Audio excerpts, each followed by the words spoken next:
Coogan Cassius for Eiffel TV. We're in Manchester here for the Rise Up final press conference ahead of this Saturday night's show live on Sky Sports at the Phones for the Arena.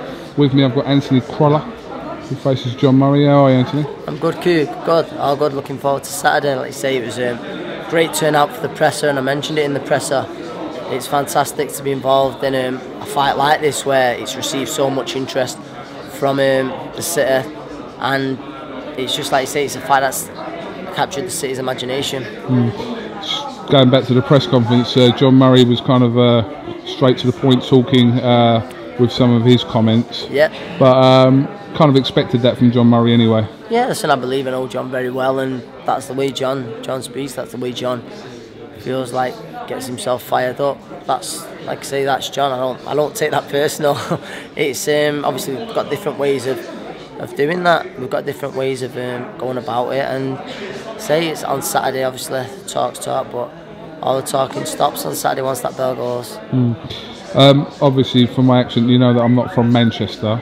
You're not? No, I'm not. And I know. Not by Moss Side, no. I'm not from. I'm known in Moss Side, but you know, obviously, but no, I'm not from Manchester. But being around there since the fight was announced, how has it been perceived by the boxing fans and even the casual public?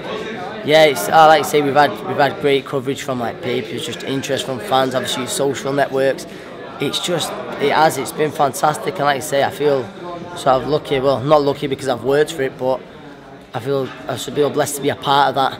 And like I say, me and John, we're rarely in a bad fight, so I'm sure on Saturday we'll give them a fight that's deserving of the publicity and interest that we've had.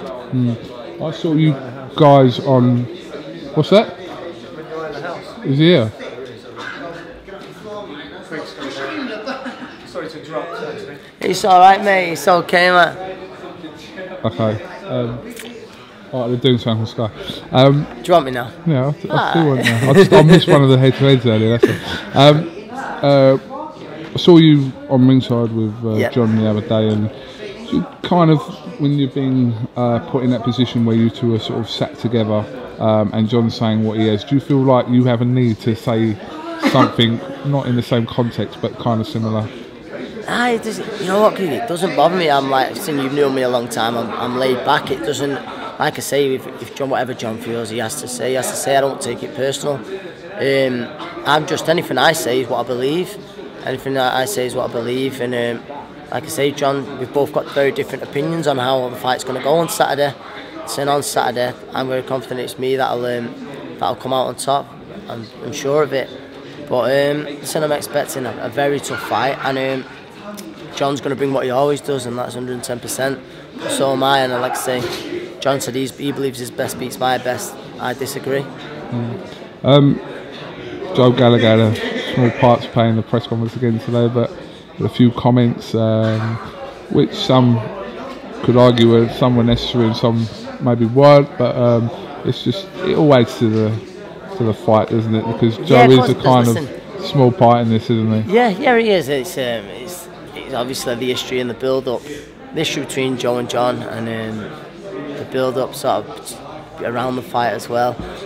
They've had things to say, but it's listen, that's between them. Coog, I'm not like, listen, obviously me and Joe, we've got a fantastic relationship, and me and John, we're some good mates, but it's whatever they want to say to each other, you know, that's between them. Listen, they've had a great career together, so it's a shame that it's come to them falling out, but listen, they've both got the reasons for it, and that's up to them. Coogan Cassius back with Anthony Crolla. Just had to break there for Scott Quinn's head-to-head. Yeah, no worries, mate. Right, no worries. But listen, like I've said, it has captured not just your city's imagination. It's captured the boxing world's imagination. Everyone's interested in this fight, so let's hope it delivers Saturday. Yeah, like I say, you look at mine and John's fights, we're both very rarely in a bad fight, very rarely. So the great expectation from this city, and like I say, the interest we've had from around people, I'm sure we'll deliver on Saturday night. And like I said, this is not technically the main event, but it's kind of like Scott Quinn's fighting for a world title, but a lot of people perceiving this to be the main event of the night. Yes, listen, Scott's a world champion, and Scott, no, so listen, Scott's a good mate of mine. It's great to be on the same bill as him. So obviously, with 2 Manchester lads, it's gonna get a lot of interest and stuff like that. You know, so listen, it's just great to be a part of it. Whether whoever see it as the main event or not, either way, it's just great. The fight's happening for the city. Weighing tomorrow now, so everything's spot on for your weight. Everything's brilliant, honest, Cube. My weight's been good for a few weeks now. Listen, I'm not the kind of fighter who struggles too much with the weight. I just eat well, but my nutrition is it's been fantastic for this fight. All right. Well, listen, Anthony Crolla, thanks for talking to Eiffel TV again. I dragged you over again. No worries. We'll look forward to the weigh-in tomorrow. Yep, I will see you there, mate. And then Saturday night it's on. Saturday night, showtime. Is that girl that was staying with you? Is that your girlfriend? Yeah, yeah. Oh, is that your girlfriend? Yeah. Well, you started with someone else? No, because I saw her earlier on, sitting there, and I said to someone who was standing with me, I went, "Who's that? She's alright, isn't she?" Bit of a slap. No, I just went, "She's alright, isn't she?" But I didn't know that was your girlfriend. Was she talking to any lads, Keith? No, she was talking to a woman. She weren't doing nothing wrong. I'm just saying on my behalf, I just noticed that, you know, like you do with your mates, go, "Oh, look, who's that? She's alright." But no one said it was your girlfriend. So I've done alright. Is that what you're saying, Keith? You have done alright. Thanks, mate. I appreciate that. I'm not going to use that term punching above your weight. From a lady's... she's lucky to have you. Thanks, mate. Thank you. No, I did. That's a true story. I actually know someone who went... No, listen, I know someone who went... "Oh, who's that? She's alright." That was qualified. I went, "Oh, okay. I'll shut up." And they went to get you, and I went, "Do you know what? I'm actually going to tell him I said that in an interview." Yes. I mean that very respectfully. Nah, I appreciate it, Coog. Right. Appreciate it. No problem. Coog and Cassius, Anthony Crolla, IFL. See you later, mate.